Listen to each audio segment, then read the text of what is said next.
Lenovo monitor. Stuck in power saving mode? How to fix display, input, and timer settings. Steps. Verify PC is on. Tap keyboard mouse to wake. Check cable seating. DP, HDMI, on both ends. Try another cable port. On monitor OSD, set input source correctly. Disable auto off and timer and perform factory reset. If using a laptop, close, reopen lid. Set display settings, multiple displays, to extend and duplicate.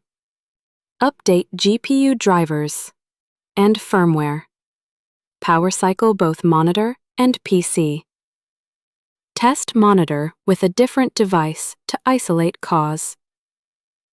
Make sure to like, subscribe, and hit the bell icon for more gaming,